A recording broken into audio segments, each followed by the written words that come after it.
Today, I'll show you how to export your finished video project in Canva the right way, whether you're uploading it to YouTube, posting on Instagram, or saving it for later.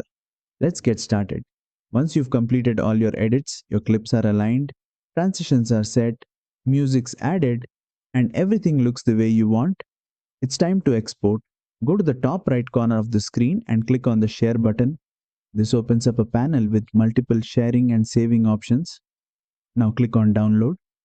Under File Type, make sure it's set to MP4 video. This is the standard format for videos and works perfectly across all platforms. If your project has multiple clips or scenes, Canva gives you the option to download all or select specific clips. This is really helpful if you want to export just a certain section. You might also see resolution options depending on your Canva plan. Choose the highest quality available for the best results. Once everything's set, hit download. Canva will begin processing your video. This might take a few seconds or a couple of minutes depending on the length of your project. Once done, your video will be saved to your computer, usually in the downloads folder unless you've set a different location. And that's it.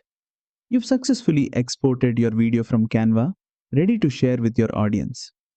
If this tutorial helped you out, don't forget to like, share, and subscribe for more Canva video editing tips and tricks.